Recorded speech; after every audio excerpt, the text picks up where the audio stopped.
You're listening here in Kulay TV.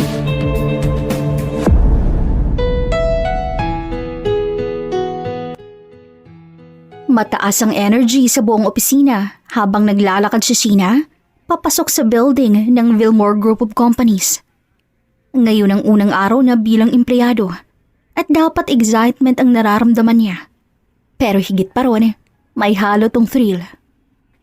Sikat ang kumpanyang to sa industriya, pero mas kilala ang CEO na si Brix Wilmore sa ibang dahilan.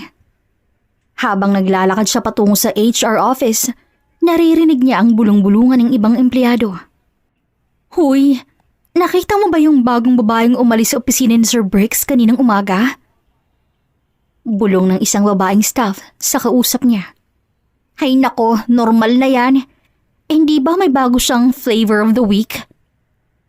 Sagot naman ng isa pa, sabay tawa. Pogi nga kasi, tapos mayaman pa. Kahit nakilalang playboy, marami pa rin nagpapaloko. Napangiti si Sheena. Hindi na bago sa kanyang magantong usapan tungkol sa mayayaman at makapangyarihang lalaki. Ang CEO na katrabaho niya ngayon ay tila isang walking red flag. Pero sa halip na matakot, mas lalo siyang na-curious. Let's see kung talagang delikadong laro niya. Bulong niya sa kanyang sarili habang tinutuloy ang paglalakad. Ngayon, nasa loob na siya ng kumpanya ni Brix Wilmore. At handa siyang patunayan na kaya niyang makuha ang kanyang gusto. Kahit pa isang promotion, kapalit ng isang mapanganib na laro. Pagkatapos ng orientation sa HR, dinala si Sheena sa marketing department kung saan siya maa-assign bilang bagong senior associate. Agad niyang napansin ang masayang kwentuhan ng mga office mates niya. Kahit na bagong salta, hindi siya nahirapang makisabay. Sheena, buti namat napadpad ka rito sa Wilmore. Pero girl, isa lang dapat mong tandaan ha? Biro ni Carla, isa sa mga senior staff. Ano naman yun? Sagot niya na nag-aabang sa sasabihin nito. Iwasan mo si Brix Wilmore kung ayaw mong masangkot sa anumang issue. Lahat ng magandang babae rito, may moment na siyang nilapitan. Or nilapitan siya. Dagdag ng isa pang staff, sabay hagik-hik. Sheena just smirk. Wala siyang balak makipagkumpetensya sa ibang babae. Pero hindi niya rin balak umiwas kung sakali. Matagal niya nang alam kung paano maglaro sa gantong klase ng sitwasyon. Habang abala siya sa pag-aayos ng desk niya, biglang tumahimik ang paligid. Napansin niyang halos lahat ng babae sa paligid ay nag-aayos ng buhok o pasimpleng nagpapaganda. Shoot! Nandito na si Sir Brix! Napatingin siya sa entrance ng department at doon niya unang nakita ang CEO ng kumpanya. Nakasuot to ng dark blue na tailored suit at kahit hindi pa siya lumalapit, ramdam ni Sheena ang confidence sa dala nito. Matangkad, gwapo at may bad boy aura. Hindi nakapagtatakang bakit maraming babae ang nahuhulog sa kanya. Pero hindi siya tulad ng ibang babae. Nagtagpo ang mga mata nila. Sandali siyang tinapunan ng tingin ni Brix. Mabilis lang, pero sapat para ramdamin ni Sheena ang matalim nitong titig. Para bang sinusuri siya nito. Pero sa halip na mailang, ngumiti lamang siya ng bahagya at binalik ang tingin sa ginagawa niya. Interesting. Naisip niya.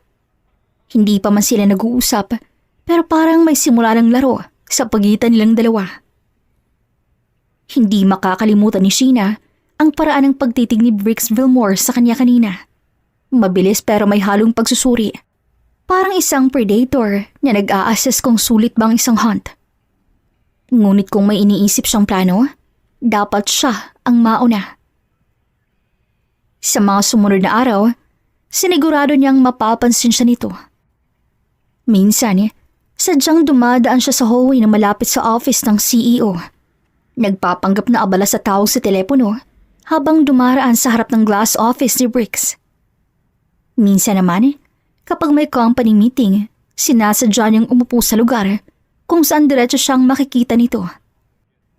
Madalas, nagsusuot siya ng fitted na corporate dress. Hindi bastusin pero sapat para i-highlight ang kanyang curves.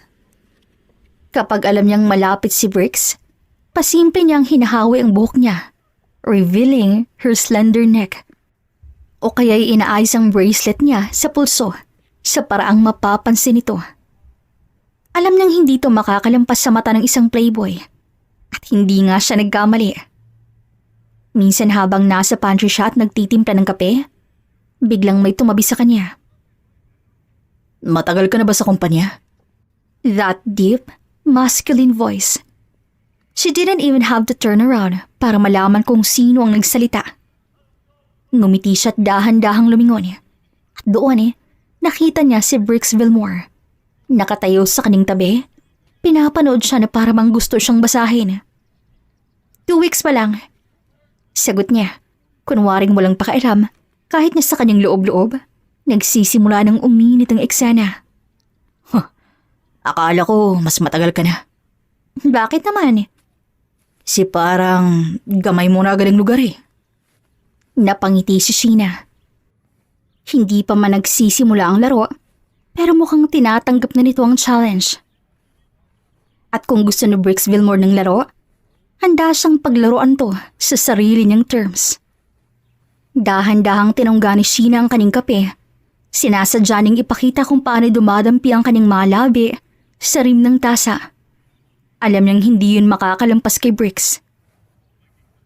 Madali lang naman akong matuto. Sagot niya na sinasamahan ng bahagyang ngiti. Napangisi si Brix. Gusto ko yan. Ibinaba niya ang tasa at humarap ng tuluyan sa lalaki. Ang tangkad nito, malakas ang presensya pero hindi siya papayag na matinag. Ikaw, matagal ka na rito, di ba? Ibinaba niya ang tingin sa matipunong dibdib nito bago bumalik sa mukha ng lalaki. Dapat lang naman. CEO ka after all. May bahagyang kislap ng amusement sa mga mata ni Brix. At ano nang narinig mo tungkol sa CEO? Bahagya siyang tumagilid, kunwari nag-iisip. Sabi nila, playboy ka raw. Tumawa si Brix, mababa't may halong pangaakit. Bahagyatong yumuko. Nilapitan siya hanggang halos maglapat ang kanilang mga spasyo. At naniniwala ka sa lahat ng mga naririnig mo? Tumaas ang isang kilay ni Sheena, saka bumungis-ngis. Depende. Gusto mong patunayan sa akin kung totoo? May nagbago sa ekspresyon ni Brix. Mas naging mabigat ang titig. Mas naging mapanganib pero hindi siya natinag. Biglang inangat ng lalaking kamay nito at marahang itinabi ang isang hibla ng buhok na nasa kaning tenga. Dumaplis ang daliri nito sa kaning balat. Mag-ingat ka sa mga hinihiling mo, Sheena. Bulong nito. Bumilis ang tibok ng puso niya pero hindi siya nagpahalata. Sa halip, dahan-dahan siyang lumapit hanggang halos dumampi ang kanyang labi sa tenga nito. Oh, don't worry sir. Hindi ako humihiling ng bagay na hindi ko kayang hawakan. At bago pa makasagot, tumalikod siya, kinuha ang tasa ng kape at iniwan tong nakatayo roon, nakatingin sa kanya. Gaymon, Wika niya sa isipan. Maaga palang kinabukasan, abala na si Sheena sa kaning trabaho. Kahit na may plano siyang asarin si Brix, hindi niya nakakalimutang seryosohin ang kanyang posisyon. Kung gusto niyang mapansin sa kumpanya, hindi lang dapat dahil sa flirting, kundi dahil sa kanyang kakayahan. Ngunit tila hindi lamang siya ang may plano ngayong araw. Habang nakatutok siya sa laptop, biglang may lumapit sa kanya. Malakas ang amoy ng mamahaling pabango at kahit hindi pa niya nililingon, alam niya nang si Brix Villamor yun. Sheena. Diretso niyang nilingon ng CEO. Yes, sir? Nakadepending isang kamay ni Brix sa gilid ng mesa niya, bahagyang nakayuko para mapanatili ang mata sa mata nilang dalawa. Hindi ito nagmamadali, hindi rin nag-aalangan, Para bang sinadya nito ang power play ng sitwasyon. Sumama ka sa akin. Nagtaasan ng kilay ang ilang katrabaho niya. May ilan pang pasimpleng nagbubulungan. Hindi agad sumagot si Sheena. Kunwari, nag-aalangang tumayo. Where to, sir? Tanong niya habang nakangiti pa rin. Sa office ko. Biglang napangiwi si Sheena. Kunwari nag-aalangan. Pero ang totoo, natatawa siya sa larong yun. Kahapon lang, siyang nagpapapansin. Ngayon, ang CEO na mismo ang lumalapit sa kanya. At hindi siya tatanggi. Tumayo siya mula sa kanyang kaupuan. Sinadya niyang ayusin ang laylayan ng kanyang fitted dress bago humarap kay Bricks. Lead away, sir. Tahimik na sumunod si Sheena kay Bricks patungo sa kanyang opisina. Ramdam niya ang tingin ng ilang empleyado sa kanila. Marahil ay nagtataka kung bakit siya pinatawag ng CEO, pero hindi siya nagpa-apekto. Pagdating nila sa opisina ni Bricks, dahan-dahan itong isinara ang pinto. Umupo ito sa kanyang swivel chair at sinanyusan siyang maupo sa upuang nasa tapat ng kanyang mesa. Alam mo ba kung bakit kita pinatawag? Tanong ni Bricks habang pinaglalaroan ang isang mamahaling ballpen sa pagitan ng kanyang mga daliri. Umiling si Sheena kahit may ideya na siya. Hindi po, sir. May nagawa po ba akong mali? Napangisi si Bricks. Wala naman. Gusto ko lang talagang makilala ang mga empleyado ko. Lalo na yung may mga potensyal. That's interesting.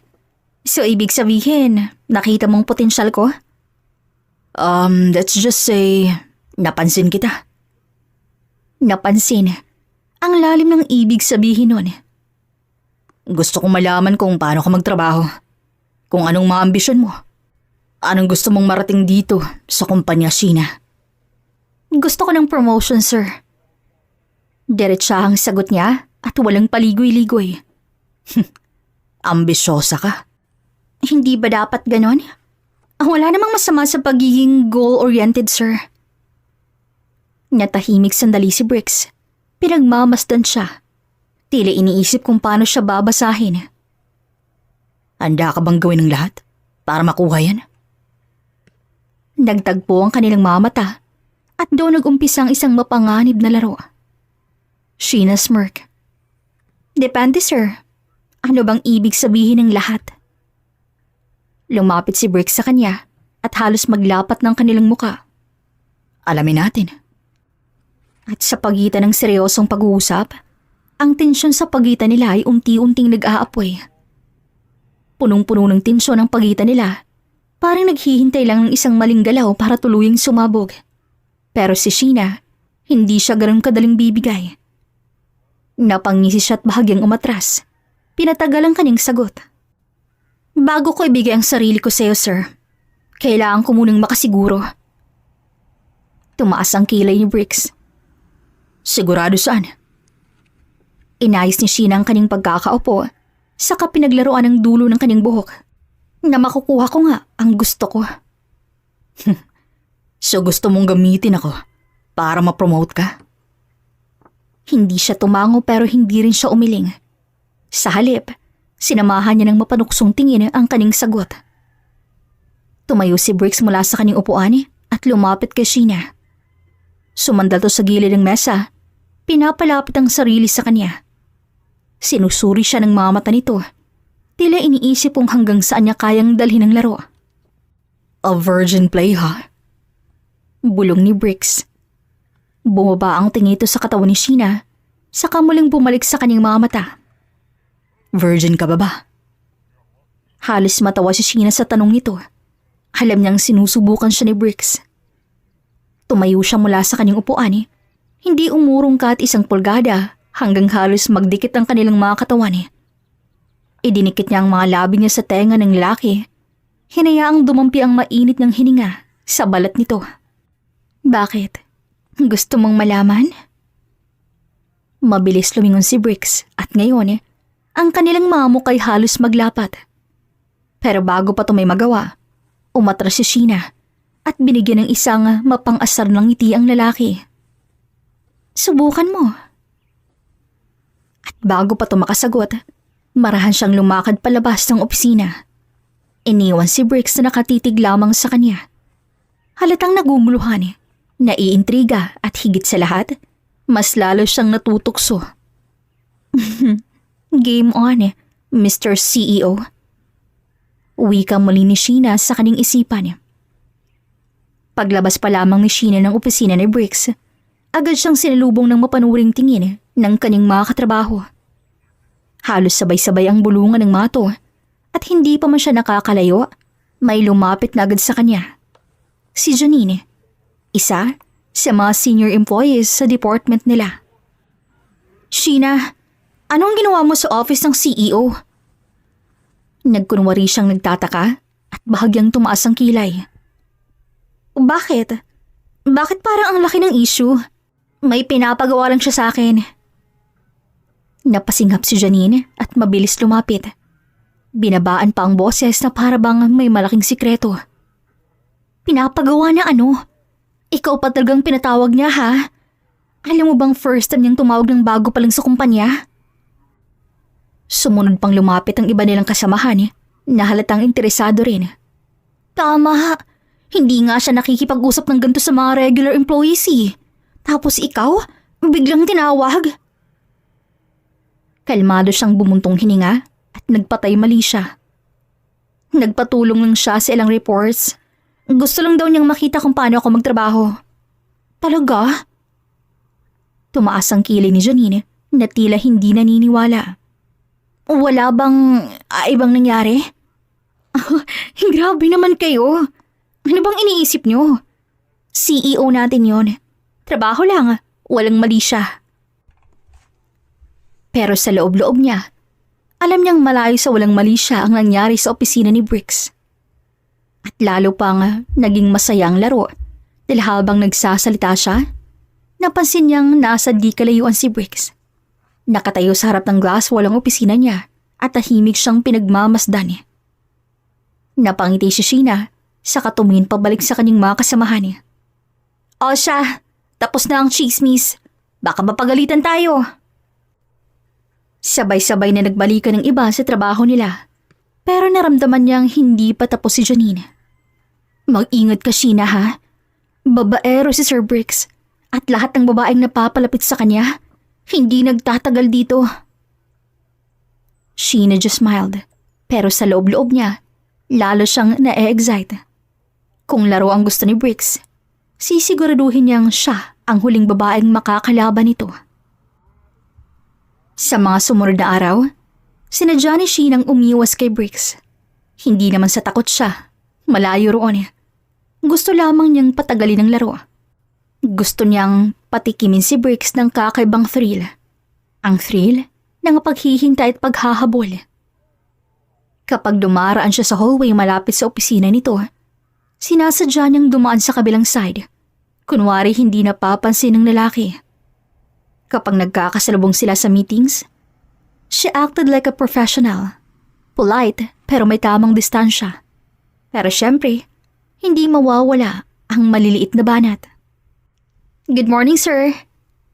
Bati niya minsan na may kasamang inosenteng ngiti.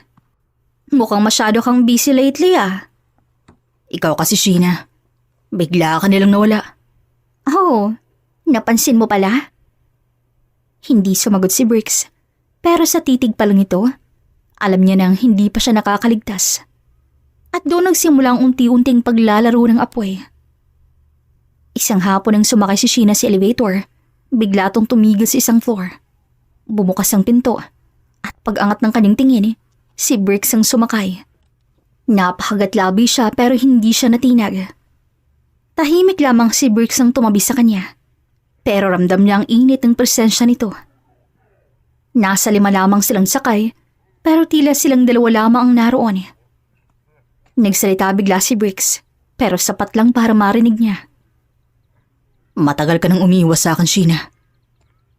Napangiti siya pero hindi tumingin dito. Busy lang, sir. O baka naman, gusto mo lang akong pasabikin. Finally, nilingon niya ito at nakangiti ng pilya. Ikaw ang CEO, sir. Hindi ako dapat ang nagpapahirap sa'yo, di ba? At tama nga ang hinala niya. May bahagyang frustration sa mata ni Briggs. Sinadya niyang asarin to at mukhang kumakagat naman. Pagbukas ng pinto ng elevator, unang lumabas si Sheena at iniwan tong nakatingin lamang sa kanya. At alam niyang hindi na magtatagal bago to gumawa ng move. Makalipas ang ilang araw, lalong uminit ang laro. Tuwing daraan si Sheena sa harap ng opisina ni Briggs, ramdam niyang nakatingin to mula sa loob. Sa mga company meetings, hindi na to ganun kahinhin. Lalo nitong pinapakita ang presensya niya. Sa isang event ng kumpanya, dumalong maraming empleyado kasama si Sheena. Sinadya niyang magsuot ng fitted dress, classy pero sexy. At nang dumating si Briggs, alam niyang nakita agad siya nito. Lumapit si Briggs sa grupo nila at sa hindi inaasahang pagkakataon, hinawakan nito ang braso niya at bumulong. Akala mo ba makakatakas ka? Napalunok si Sheena pero ngumiti siya at sumagot ng may kumpiyansa. Ano sir? Susuko ka na? Napatitig si Briggs pero hindi na ito ngumiti. Mukhang hindi na nito makakapagpigil ng matagal. Pero dinistansya pa rin ni Sheena ang sarili niya rito. Kaya naman isang araw, nagulat na lamang si Sheena nang pagbukas niya ng pinto ng kanyang apartment, nakita niya kung sino ang nasa kanyang harapan. Si Briggs. Nakapamulsa to, nakasuot ang dark button-down shirt na bahagyang nakabukas sa bandang dibdib. At kahit hindi niya gustong umamin, hindi niya maikakailangan napakagwapo ng CEO sa gabing yun. Sir? Nag-angat siya ng kilay, pero ang labi niya'y unti-unting napangiti. Anong ginagawa mo rito? Hindi agad sumagot si Briggs. Sinuri siya nito mula ulo hanggang paa, bago bahagyang napangisi. Ikaw lang bang pwedeng umiwas? Napakagat labi si Sheena, pero agad niyang pinigilan ng ngiti. So, sinundan mo ako hanggang rito? Sheena, ako ang boss mo. Wala akong hindi alam. Naglaro ang dila ni Sheena sa loob ng kanyang bibig. Talaga? Humakbang siya palapit. Hindi alintanang panganib ng paglapit niya sa matigas na katawan ni Briggs. So, ano namang pakay mo rito, sir? Bahagya siyang tumingala para tingnan to sa mata. Nakita niyang kumarap si Briggs, pero agad tong bumalik sa normal. Simple lang. Gusto kong malaman kung seryoso ka nga bang talaga sa gusto mo. Seryoso saan? Sa promotion mo. Napangisi si Sheena, saka tumalikod saglit para bumalik sa loob ng kanyang apartment. Pasok ka na nga lang, sir. Sayang ang aircon eh. Pumasok si Briggs at sinara ang pinto sa likuran niya. Umupo si Sheena sa couch habang si Briggs ay nanatiling nakatayo. Nakatingin sa kanya na parang sinusuri kung anong susunod niyang gagawin. So, anong offer mo, sir? Simple lang. May promotion ka. Pero palipasin muna natin ang ilang buwan para hindi magtaka ang iba. Parang unfair yata. Unfair? Ay paano kung gusto ko na ngayon? Napatitig si Briggs sa kanya at doon niya nakita. Hindi nito magtatagal bago tuluyang bumigay. At siya? Well, siya nang bahalang magdala ng laro. Tahimik na nagtagal ang titigan nilang dalawa ni Briggs. Walang gustong unang umatras. Pero sa loob-loob ni Sheena, alam niyang siyang may hawak ng alas. Napangiti siya ng bahagya, saka mas sinadya pang dumantay ang binti niya sa hita ni Briggs. Mukhang napag-isipan mo na talaga ang deal nating dalawa, sir. I'm a businessman, Sheena. I make calculated decisions. Calculated nga ba? O may halong personal interest? Hindi sumagot si Briggs. Pero ramdam niyang pag-init ng katawan nito. Lalo na nang umangat ang kamay niya at dahan-dahang hinaplos ang collar ng suot nitong shirt. Hindi ka ba natatakot na baka ako ang manalo sa larong to, sir? Bulong niya na halos idinidikit ang labi sa tenga nito. Huminga ng malalim si Briggs, saka mabilis hinawakan ng bawang niya, saka hinihila siya palapit. Sheena. Yes, sir. Bago pa man siya makapag-react, biglang lumapat ang labi ni Briggs sa kanya. Mainit, madiin, at puno ng matagalang pinipigilang pagnanasa. Napasinghap si Sheena, pero agad din siyang gumanti. Hindi siya magpapatalo. Naging mapusok ang halik nila. Ang dating larong tukso ay tuluyan ang nagliyab. Bawat haplos ni Briggs sa balat niya ay nagdudulot ng init na hindi niya alam kung paano niya pipigilan. Mabilis siyang binuhat ni Briggs, parang wala siyang timbang, at agad siyang sinandal sa dingding. You're playing with fire. Bulong nito habang bumaba ang halik sa kanyang leeg. Napatawa si Sheena at hinilang mukha niya para muling halikan. Then burn me, sir. At doon tuluyang bumigay ang natitirang kontrol nilang dalawa. Gabi ng tukso, gabi ng laro, gabi ng kasalanang walang pagsisisi. Maagang nagising si Sheena kinaumagahan. Dama pa rin niya ang init ng mga nangyari kagabi. Pati na ang mabigat na bisig ni Briggs na nakayakap sa kanyang bewang. Napangiti siya habang tinititigan ang lalaking mahimbing pa rin natutulog sa kanyang tabi. Si Briggs Villamore, ang CEO na kinaiinisan at kinaiinggitan ng lahat, ay nasa kama niya ngayon. Gumalaw si Briggs sa kadahan-dahang dumilat ang mga mata nito. Pagkakita sa kanya, agad tong napangisi. Good morning, Miss Santiago. Good morning din, sir. Sir pa rin? Nag-inat siya at hindi sinagot ang tanong. Tumayo siya mula sa kama. Sinadyang hindi magtakip ng kumot para asarin ng lalaki. Alam niyang nakatingin to at gusto niyang maramdaman ang gutom sa titig nito. Sheena, you're really testing me. Napangisi siya saka nagsuot ng robe. Nag-enjoy ka naman kagabi, di ba? Tumayo rin si Briggs at lumapit sa kanya. Hinaplos nito ang kanyang pisngi bago hinawakan ang kanyang baba. Pinipilit siyang tumingin dito. I did. Nagtagal ang titigan nila bago siya mismo ang unang umatras. Kumuha siya ng baso ng tubig at sumandal sa counter sa kusina. So, ano tayo ngayon? Tanong niya na walang pag-aalinlangan. Naglakad si Briggs papunta sa kanya, saka dumukwang palapit. Ano sa tingin mo? Secret lovers? That works for me. Walang commitment? Walang silosan? At walang makakaalam. Sheena crossed her arms. Iniisip kong talagang kakayanin niya ang gantong setup. Pero sino ba siya para umatras?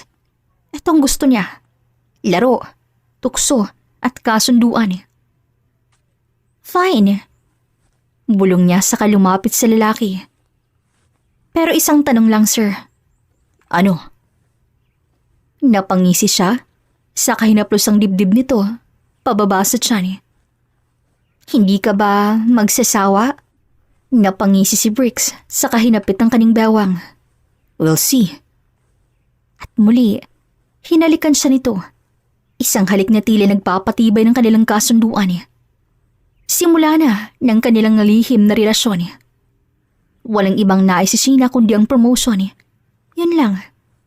Alam niyang delikadong laro nilang dalawa ni Briggs, pero hindi niya inisip na may mas malaking kapalit to.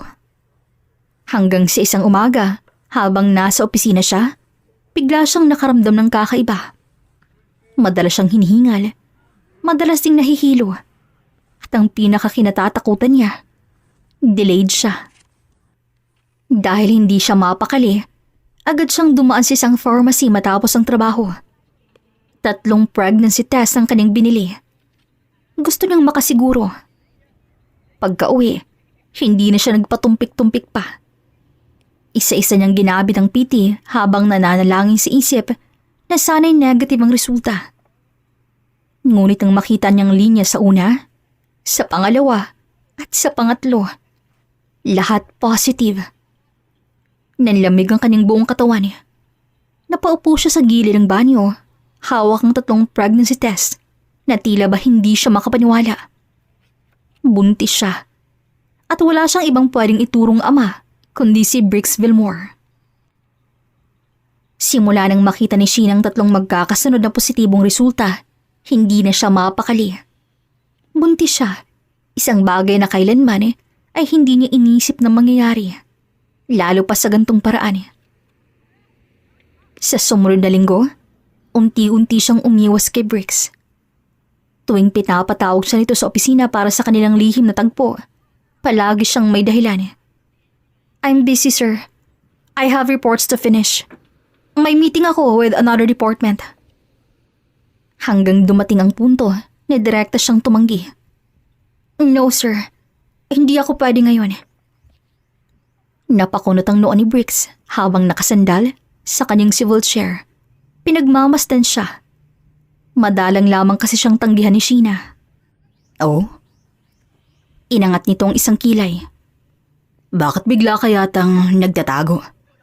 Hindi naman, sir. Marami lang po talaga akong ginagawa. Naningkit ang mga mata ni Brix. Para bang inaaral ang kilos niya. That's new. Akala ko ba, kaya mong pagsabay ng trabaho at ang ating kasunduan? Napahagat labi si Sheena, pero agad siyang umiwas ng tingin. Baka naman kasi nagsawa ka na, sir. Biro niya, napilit tinatago ang totoong dahilan. You have other options, right? Tumahimik si Brix, tila nag-iisip. Sa totoo lang, hindi niya maintindihan kung bakit parang may nagbago kay Sheena. Hindi na ito katulad ng dati. Wala nang flirtiness nito. Wala nang pilyang pang-aakit. At higit sa lahat, napapansin niyang madalas tong lumiliban sa kanyang trabaho. Kaya nang dumating ang araw na halos isang linggo nang hindi pumapasok si Sheena, doon na siya hindi nakapagpigil. Sa apartment ni Sheena, napatigil ang dalaga sa paghiga sa kama nang makarinig siya ng malakas na katok mula sa kanyang pinto. Napakunot ang kanyang noo. Dahan-dahan siyang bumangon, pilit na hindi maduwal. Simula nang malaman niyang buntis siya, halos wala na siyang ganang kumain at madalas siyang hinahapo. Pagbukas niya ng pinto, halos mahulog ang puso niya. Si Brix ang naroon. Nakapamulsa to at may matinding tingin sa kanya. Alam niyang hindi ito nagpunta rito para makipaglaro. Sheena, ano bang nangyayari sa'yo? Napalunok siya, pero pilit niyang pinapakalma ang sarili. Wala, sir. Medyo masama lang po ang pakiramdam ko. For a week? Hindi siya makasagot. Napalunok si Sheena. Pilit na iniisip kung paano siya makakalusot. Hindi pa siya handang sabihin kay Brix ang totoo. Yeah. Siguro stress lang. Maraming ginagawa sa trabaho Tapos hindi rin ako masyadong nakakatulog. Hindi siya natapos sa sasabihin dahil biglang pumasok si Brix sa apartment at isinara ang pinto sa kanyang likuran. Stress lang? Or is there something else you're not telling me? Sheena's heartbeat race. Damn it. Alam niyang matalino si Brix. Hindi siya madaling maloko. Kailangan mo ba talagang gawing big deal to, sir? Aniya, pilit na iniiwas ang katawan nang lumapit si Brix sa kanya. I mean, tao lang din naman po ako. Hindi naman po sa lahat ng oras game ako sa gusto mo. Napatigal si Brix. Saglit siyang tinitigan sa kangumisi. That's funny. Anong funny? Kasi dati, ikaw ang laging nangaakit. Ngayon parang kang umiiwas sa akin. Hindi ako umiiwas. Hindi? At bago pa siya makaiwas, hinawakan ni Brix ang kanyang baba. Pilit siyang pinapatingin dito. Then prove it. Napalunok si Sheena, pero sa isang iglap, bumaba ang tingin ni Brix sa kanyang mga labi. At doon siya tuluyang natunaw. Hinalikan siya nito, mainit, madiin, at puno ng gutom. Alam niyang mali, pero hindi niya rin kayang pigilan ang sarili. Sheena moaned softly, her hands automatically finding their way to Brix's shirt. Pero wala na siyang nagawa nang siya mismong nagbigay ng daan para muling mangyari ang hindi dapat. At sa gabing yun, Muli siyang nadala sa tukso. Maagang nagising si Sheena kinaumagahan ngunit imbis na saya o excitement ang maramdaman isang matinding pagkalito ang bumalot sa kanya. Nakahiga siya sa kama, walang kahit anong saplot at katabi niya si Briggs. Ang lalaking dapat ay iniwasan niya. Pero anong ginawa niya? Siya mismong nagpadala sa tukso. Napakagat siya ng labi habang tinititigan ng kisame. Anong gagawin ko ngayon? Wika niya sa isipan niya. Naramdaman niyang gumalaw si Briggs sa kaning tabi at maya-maya pa, dumantay ang bisid nito sa kaning bewang. Saka to bumuntong hininga. Gising ka na? Hindi sumagot agad si Sheena. Sa halip, tumalikod siya at dahan-dahang bumangon. Kailangan niyang lumayo rito bago pa siya muling mahulog sa patibong nito. Anong oras na ba? Muli niyang naramdaman ang paggalaw ni Briggs sa kama. Maaga pa. Hindi niya ito nilingon. Sa halip, kinuha niya ang kaning robe at tinapis sa katawan niya. Kailangan niyang makalayo rito. Kailangan niyang ayusin ang gulong pinasok niya. Sheena? Ano? Sagot niya nang hindi lumilingon. May problema ba? Napapikit siya sandali. Oo, napakalaki, pero hindi niya pwedeng sabihin. Wala. Kailangan ko lang maghanda para sa trabaho. Narinig niyang pag-click ng dila ni Briggs. Parang hindi kumbinsido. Kailan ka pa naging iwas sa akin? Pagkatapos ng isang gabi. Natigilan siya at napalunok. Muli siyang humarap kay Briggs saka nagpilit ngumiti. Hindi ako umiiwas. Good. Kasi akala ko kasi may tinatago ka sa akin Habang tahimik na nagbibihi si Sheena, pilit ng tinatagong matinding kaba sa kaning dibdib. Hindi siya dapat muling madala. Hindi siya dapat mahulog sa patibong ni Briggs. Ngunit bago pa siya makalabas ng kwarto, bigla niyang naramdaman ang isang matalim na sakit sa kaning tiyan. Napaigtad siya, sabay hawak sa kaning puso niya. Sheena? Ayos ka lang? Hindi siya nakasagot. Biglang nanghina ang kaning mga tuhod at nang mapatingin siya sa sahig, doon niya nakita ang pulang likido na dahan-dahang bumabagsak mula sa kaning binti. Dugo. Nanlaki ang kanyang mga mata. Sheena! Mabilis siyang sinugod ni Briggs. Ngunit bago pa siya nito masalo, bigla siyang nakaramdam ng matinding pagkahilo at naging madilim ang lahat. Sa ospital, dahan-dahang iminulat ni Sheena ang kanyang mga mata. Ang puting kisame ng ospital ang unang bumungad sa kanya, kasabay ng matinding panghihina ng kanyang katawan. Sheena. Agad siyang napatingin sa gilid ng kama. Si Briggs. Nakaupo ito sa kaning tabi, halatang hindi mapakali. Pero ang mas kinagulat niya ay ang seryosong ekspresyon sa mukha nito. Malayo sa nakasanayan niyang laging may pilyong ngiti. Anong nangyari? Bakit hindi mo sinabi sa akin? Napasinghap siya. At bago pa siya makapag-isip ng palusot, nagsalitang muli si Briggs. Buntis ka, Sheena. At muntik mo pang mawala ang anak nating dalawa. Hindi niya alam kung matatakot siya o matutuwa sa narinig. Pero ang sigurado lamang niya ngayon, wala na siyang magagawa para itago pang totoo. Napapikit si Sheena. Pilit na pinipigilan ang namumuong luha sa kanyang mga mata. Malito, Briggs. Mariing ulit niya sa nanginginig na boses. Wala naman akong ibang gusto kundi ang ma-promote lang Pero hindi ko akalain na magbubunga agad ang isang beses na may nangyari sa ating dalawa. Napakuyom siya ng kamao. Isang beses lang dapat yun Isang gabi lang. Pero heto siya ngayon. Nasa ospital at may batang nabubuo sa kanyang sinapupunan. Nanatiling tahimik si Briggs habang nakatitig sa kanya. Ngunit baka sa mukha nito ang pinipigil ang emosyon. Is that why you're avoiding me? Ayaw mong sabihin sa akin? Oo. Bakit? Kapag sinabi ko ba sa'yo, tatanggapin mo ang pinagbubuntis ko? You're a well-known playboy, Bricks. Bed warmer lang para sa iyong mababae. Wala namang magbabago kung sasabihin ko. Tahimik lamang si Bricks habang nakatitig sa kanya. Hindi niya mabasa ang ekspresyon nito. Hanggang sa bigla tong tumayo at lumapit sa kanya. Akala mo lang wala.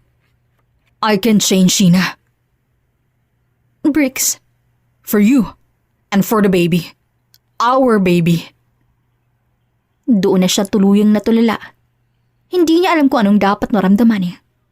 Maniniwala ba siya? O itutulak palayo ang lalaking nasa harapan niya ngayon?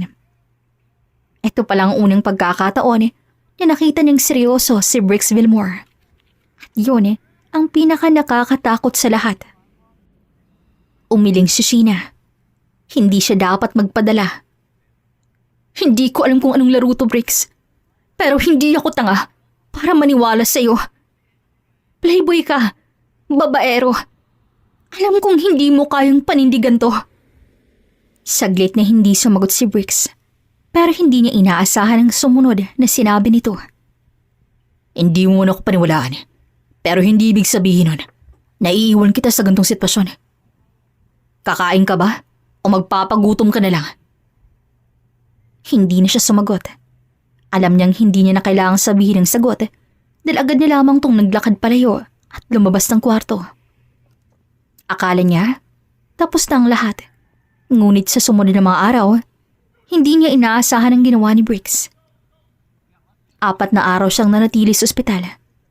4 na araw din siyang hindi pinalampas ni Bricks. Kahit abala to sa kumpanya, lagi itong dumaraan para dalhan siya ng pagkain. Tanungin kung ayos lang ba siya at tiyaking hindi siya magpababaya sa kanyang sarili. Nung una hindi siya kumikibo. Hindi niya tinatanggap ang pagkain.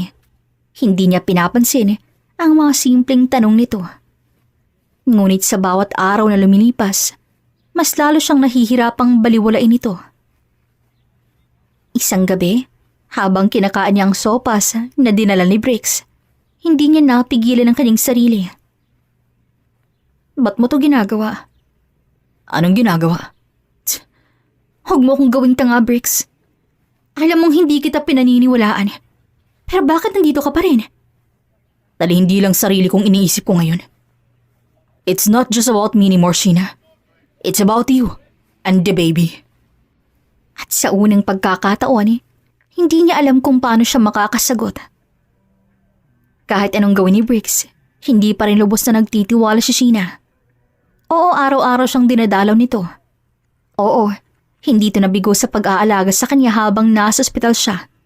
Pero hindi ibig sabihin nun na nagbago na to. Si Bricks Villamor pa rin to. Kilalang playboy. At hindi siya basta-basta maluloko sa matatamis na salita at simpleng pag-aalaga lang. Isang araw, dumating si Bricks sa ospital. Nang mapansin nitong wala nang makain si Sheena, kaya naisip niyang bumaba muna para bumili ng prutas. Naiwan ito ang cellphone sa mesa, malapit sa hospital bed ni Sheena. Hindi naman niya balak pakialaman yon, pero biglang nag-ring ang cellphone. Napatingin siya, may nag-flash sa screen. Jean calling. Naningkit ng kanyang mga mata. At dahil sa matinding kuryosidad at sa hindi niya maintindihan kaba sa dibdib, dinampot niya ang cellphone at sinagot ang tawag. Hello, babe! Ba't ang tagal mong sagutin? Busy ka ba? Nanlamig ang kamay ni Sheena. Hindi siya sumagot, ngunit patuloy sa pagsasalita ang babae sa kabilang linya. Miss na kita. Ba't parang ang tagal mo nang hindi nagre-reply? Huwag mong sabihin, may bago ka na namang laruan, Doon, hindi niya namalayan na nakapamulsa na siya habang mahigpit na hawak ang cellphone. Babaero pa rin siya. Wala talagang nagbago. Nang matapos ang tawag, hindi niya mapigil ang buksan ang contact list. At doon siya tuluyang napangisi. Hindi sa tuwa, kundi sa inis. Puro pangalan ng babae. May Angel, Mika, Samantha, Jean, at may ilan pang nakasave lang bilang Babe 1, Babe 2, at kung ano-ano pang codename na halatang pang playboy na galawan. At doon eksaktong bumukas ang pinto ng kwarto. Dumating si Bricks. May dalang bag ng prutas. Pero agad siyang natigilan nang makita ang ekspresyon ni Sheena. Nakataas ang isang kilay, may hawak na cellphone at mukhang hindi natuwa sa nadiskubre. Nagtagpo ang kanilang mamata. Saglit kumunot ang noon niya, tila iniisip kung anong nangyari. Pero isang mapanuksong ngiti ang agad na sumilay sa labi nito. Nag-check ka ng contacts ko, Anito na bahagyang sinarado ang pinto. Nagustuhan mo bang nakita mo? Wow! Hindi ka man lang ba magpapalusot? Ngumisi si Bricks at lumapit.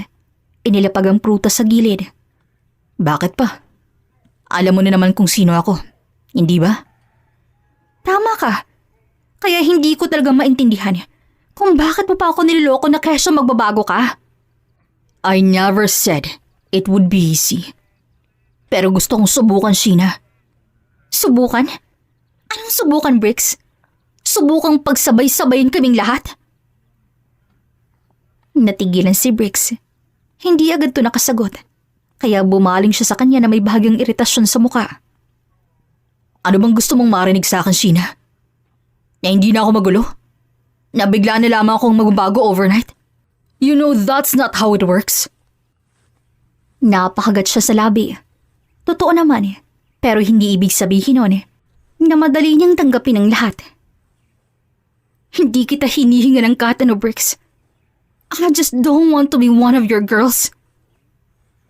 Madiin ang titig ni Sheena kay Bricks habang mahigpit niyang hinahawakan ang kumot sa kanyang kandungan. Nagpigil siya. Pilit niyang kinakalma ang sarili. Pero hindi niya mapigilang sumabog. Oo! Hinayaan kong sarili kong ibigay sa iyo. Dahil akala ko, one girl at a time ka lang. Hindi pala. Singhal niya na hindi napigilang ipakita ang sama ng loob.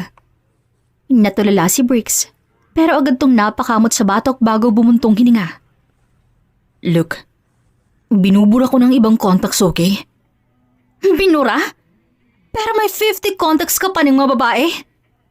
Ilang babae ba talagang pinagsasabay-sabay mo, ha? Biglang lumitaw ang isang nakakalokong ngiti sa kanyang labi. Wait, are you jealous?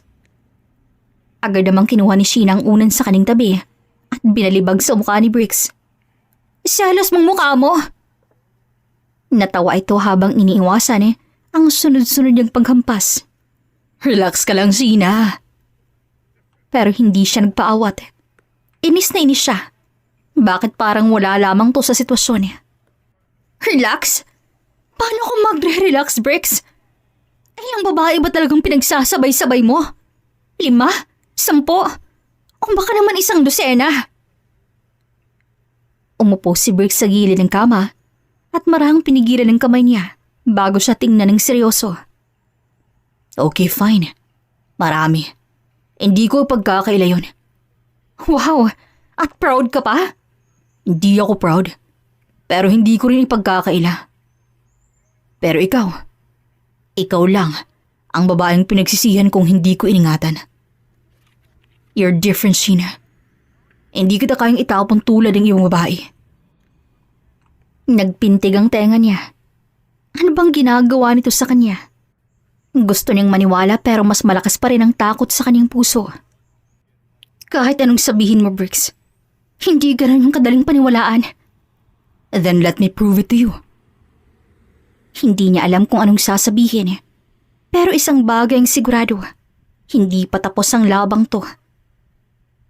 Hindi na nakapagsalita si Sheena nang biglang kunin ni Bricks ang cellphone nito mula sa mesa. Akala niya, titingnan lang ito sandali. Pero sa isang iglap, tinanggal ito ang SIM card at binali yun sa kanyang harapan. Napamulat siya sa gulat. Bricks, anong ginagawa mo? Pero hindi ito sumagot. Sa halip, binuksan ito ang kanyang social media accounts. Ilang pindot lang, nakita niyang isa-isang na-deactivate ang lahat ng accounts si Bricks.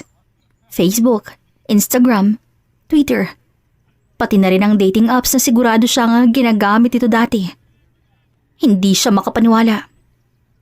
There. Wala nang ibang makakontak sa akin. Satisfied ka na ba? Hindi agad nakasagot si Sheena. Hindi niya alam kung anong mararamdaman. Kanina lang gusto niyang hamunin si Briggs. Gusto niyang patunayan itong kaya nitong baguhin ang sarili. Pero hindi niya inaasahang gagawin talaga nito ang gantong bagay. At sa harap pa niya mismo. Anong ibig sabihin nito?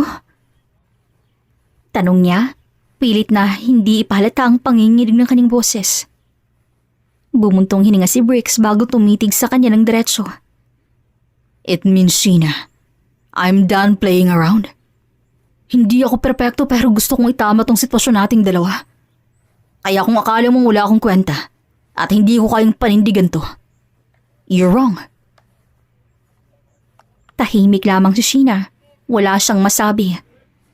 Kahit anong pilit niyang huwag maapektuhan sa ginawa ni Briggs, hindi niya maitatangging may kakaibang kirot sa puso niya. Para bang hindi nito ang dating Briggs na kilala niya. At yun ang mas nakakatakot. Baka kasi totoo nga ang pagbabago nito. Pagkalipas ng ilang araw, sa wakas, nakalabas na rin siya ng ospital. Akalain mong si Briggs pang abalang-abala sa pag-aayos ng mga papeles niya. Inasikaso nito ang billing, bumili ng mga vitamins para sa kanya. At kahit sa paglalakad papunta sa kotse nito, ay parang may personal na nurse siya na laging nakaalalay. Nakapagpaalam na ako sa doktor mo. Sabi ni Briggs habang hawak ang braso niya. Sinabi niyang hindi ka na dapat mapagod masyado. So... Saglit lang. Putol ni Sheena at tumigil sa tapat ng sasakyan.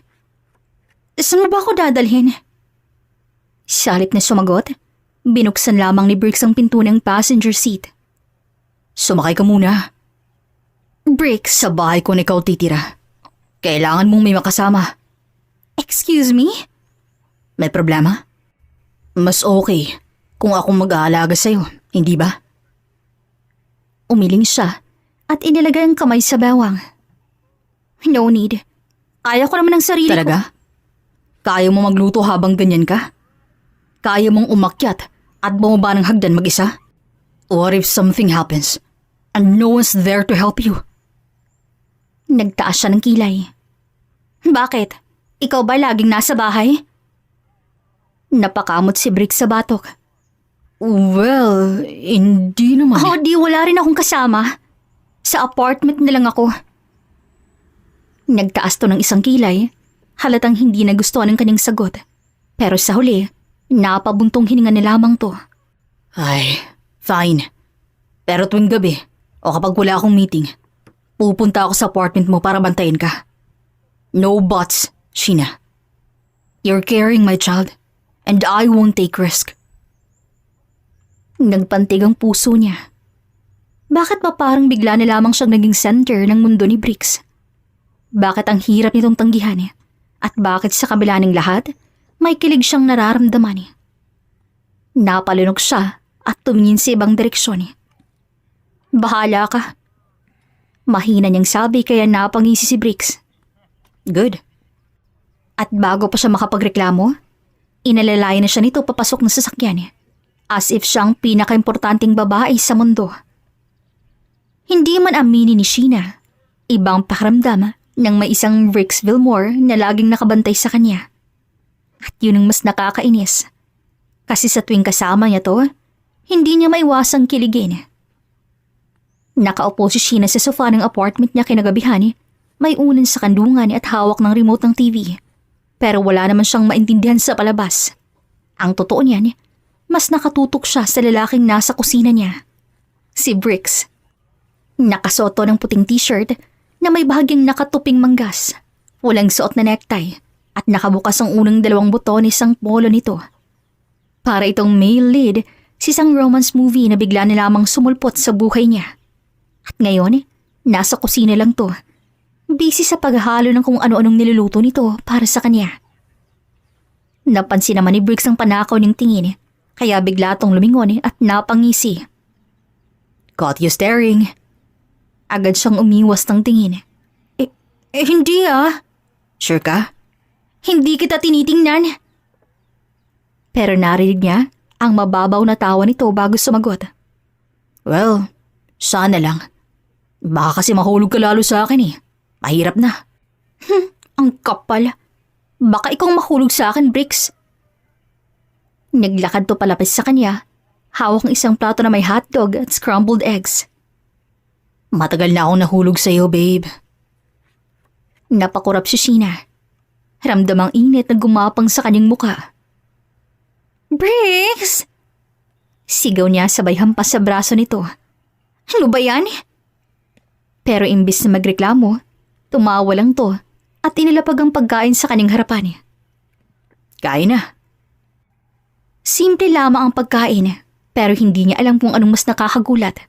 Ang fact na marunong palang magluto si Bricks o ang fact na ginagawa talaga nito to para sa kanya.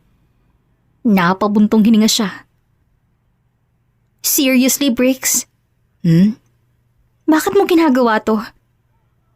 Biglang lumalim ang tingin nito at sa unang pagkakataon, nawala ang usual na pilyong ngiti sa labi nito.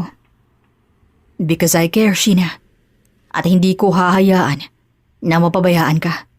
Lalo na ang baby natin. Napatigil si Sheena. Masama, mali, hindi dapat. Pero bakit parang bumibilis ang tibok ng puso niya?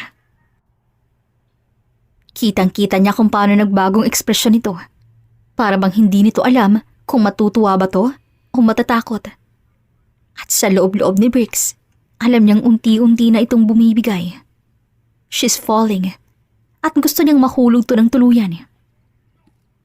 Kinabukasan, Bricks, hindi mo na kailangang pumunta rito gabi-gabi. Reklamo ni Sheena habang sinusundan to ng tingin. Kakarating lamang nito sa apartment niya, dalang isang paper bag na may lamang groceries. Ngumiti lang si Bricks, hindi man lamang natinag sa inis ng babae. Sabi ng doktor mo, kailangan mong kumain ng masusustansya. Pwede naman akong bumili sa labas. Hindi ka pwedeng mapagod. Ano ba kita? Boyfriend? Nagtaas ng kilay si Bricks saka lumapit sa kanya. Gusto mo ba? Bulong nito na bahagyang nakangiti. Anong gusto? Dumikit ang katawan nito sa kanya. Ang mainit ng hininga ay tumamas sa kaning tenga. Na maging boyfriend mo ako. Putik, bakit ba ang lakas ng impact niya? Gusto niyang umurong, pero parang hindi gumagalaw ang kaning katawan. Bricks. Aminin mo, Sheena. Hinawakan nito ang baba niya at iniangat yun para magtama ang kanilang mamata. Nahulog ka na sa akin. Hindi ba? Hindi niya itatangging may tama na siya sa lalaking to, pero hindi pwede. Kaya mabilis siyang tinapik ang kamay nito at tumalikod. No way! Tumawa lamang si Bricks. Sure ka? Hindi naman kasi kita minamadali, babe. Huwag mo akong tawaging babe.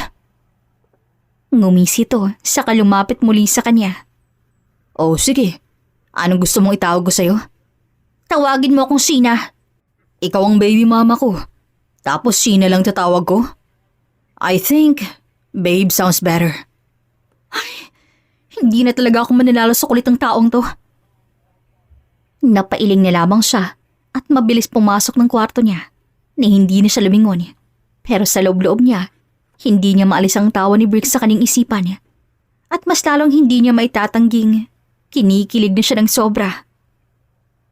Ilang linggo nang lumipas at kahit anong gawin ni Sheena para umiwas, hindi siya tinatantanan ni Bricks. Nasa opisina man o nasa bahay, lagi itong nakabantay. Kahit wala siyang sabihin, laging alam ni Bricks kung kailan siya gutom, kailan siya pagod, at lalo na, kailan siya naiinis sa kakulitan nito. Pero ang mas lalong nakakainis, alam rin ito kung paano siya pakiligin. At sa isang gabi, may isang bahagyang ginawa si Bricks na tuluyang nagpabago ng takbo ng lahat. 10:30 p.m. Katulad ng dati, nasa apartment na naman niya si Bricks. Pero imbis na nakaupo lamang to sa sofa, abala to sa pagtatahi ng isang maliit na damit pang baby. Napatigil si Sheena habang hawak ang baso ng tubig. Anong ginagawa mo? Hindi tumingin si Bricks sa kanya. Hindi mo ba nakikita? Sagot nito na abala pa rin sa hawak na tela. I can see it. Pero bakit mo ginagawa yan? Sa wakas, tumingala ito't ngumiti. Para sa baby natin, syempre. What? Napatingin siya sa ginagawa nito. Isang maliit na one sign na may nakasulat na I love Daddy. Halos malaglag niya ang baso niya. Tumatahi ka? Tumawa lamang si Bricks. Ba't parang nagulat ka masyado? Since when ka marunong magtahi? I had a strict grandma. Tinutukan ako noon hanggang sa matuto. Napanganga si Sheena. Napansin naman ni Bricks ang katahimikan niya, kaya sumeryoso to. Sheena, Lumingon siya rito. Hinawakan ni Bricks ang kamay niya, saka dahan-dahang hinaplos ang likod ng kaning palad. I know, mahirap para sa iyong paniwalaan ako. I won't force you to say yes. Pero pwede mo ba akong bigyan ng chance? Kahit isang chance lang, Sheena. Napatitig si Sheena sa mga mata nito at doon niya nakita ang bagay na kinatatakutan niyang makita mula noon. Sincerity. Bricks wasn't playing around. At ito ang mas lalong nagpapahina sa kanyang depensa. Napakagatlabi siya. Ramdamang mabilis na pintig ng kanyang puso. Hindi niya alam kung tama ba ang gagawin niya, pero gusto niyang subukan. Kaya sa unang pagkakataon, hinigpitan niyang hawak sa kamay nito at tumango. Okay. Tila nagliwanag ang mukha ni Bricks. Okay? Yes. Hindi na napigilan ni Bricks ang sarili at mabilis siyang hinila sa isang yakap. God, you don't know how happy I am right now. At doon na nga naramdaman ni Sheena ang matagal niya ng tinatangging katotohanan. Nahulog na nga siya kay Bricks at wala na siyang balak pang bumangon. 3 taon ang nakalipas mula nang una silang magkakilala. Ang dating laro lang ay naging seryoso. Ang dating playboy na si Bricks Villamor ay naging isang responsableng ama. Ang dating ambisyosang si Sheena ay natagpuan ng kaligayahang hindi niya inakala noon. Punong-puno ang simbahan ng mamahal sa buhay at kaibigan nila. Araw to ng binyag ng anak nilang si Baby Brian. Sheena couldn't help but smile habang hawak ang kanyang anak na tila aliw na aliw sa suot nitong white baptismal gown. Nakatingin to kay Bricks na abala sa pakikipag-usap sa mga ninong at ninang. Biglang napansin ni Sheena na dumaraming mga taong lumalapit sa kanila. May ilan pang tila kinikilig, kaya nagtaka siya. Bakit parang may kakaiba? At bago pa siya makapagtanong, biglang lumuhod si Bricks sa kanyang harapan. Natulala si Sheena. Bricks? Hawak nitong isang maliit na kahon at nang buksan yon, bumunga ng isang eleganteng diamond ring. Tumingala to sa kanya, halatang kinakabahan pero punong-puno ng emosyon ang mga mata. Sheena, I've made so many mistakes in the past. But if there's one thing I did right, it was falling in love with you. I never imagined myself settling down before. But now, I can't imagine my life without you and Brill. Napaluha si Sheena. You changed me, Sheena. You made me a better man. At gusto kong ipagpatuloy ang pagbabagong yun. Kasama ka. Will you marry me, Sheena? Wala na siyang nagawa, kundi ang mabilis na tumango. Oo, Bricks. Oo. Sigawan at palakbakan ng bumalot sa buong simbahan. Mas lalong lumakas ang iyakan ng isuot na ni Bricks ang singsing sa kanya. Kasunod ng mahigpit na yakap. Wala nang bawian to, ha? Tumawa si Sheena sa gitna ng kanyang luha. Tingnan natin kung maging behave ka. Para sa'yo, Sheena. Forever na akong behave. At doon na nagsimula ang bagong kabanata ng buhay nila bilang isang pamilya. The end. Sana po ay nagustuhan ninyo ang handog naming kwento ngayong araw. This is Regine here in Kulay TV. Daghang salamat and amping. Hello mga kakulay. Maraming salamat po sa pakikinig here sa Kulay TV. I hope you enjoyed the story. Alright, shout out time First up, shout out to Marcelina Tejada. Hello po. Shout out to Perlita Caringal. Hello po. Also shout out to Ronald Aceitona. Hello. Also shout out to Rosalie. Hello po. Salamat sa pa-hearts. Also shout out to Milet Katapang. Hello. Shout out to Maria Clorest. Hello po. Also shout out to Alex Pakalangot. Hello. Shout out to Teresita Gutierrez. Hello po. Thank you so much. Shout out to Guadalupe Pacaro. Hello. Shout out to Aurora De Vera. Shout out to Rinalyn Medest. Also shout out to Irene Andrada. Hello po. Also shout out to Lerma Calvinto. Shout out to Theodora Medina. Shout out to Marian Sandigo. Hello po. Also shout out to Ritz Mia. Hello, maraming salamat. To Rachel Asuncion, maraming salamat. Also shout out to Gloria Soleza. Hello po. And last but not the least, to Arlene Tablo. Hello po. Maraming salamat. To all na hindi na-mention, I will mention you sa next upload na lang, okay? Alright. As always, thank you to our narrator, Miss Regine. This is Ethel McMenamin, Kulay TV creator/writer, saying, bawat buhay ay may kulay. Thank you and take care. Daghan kaayong salamat. See you sa next story.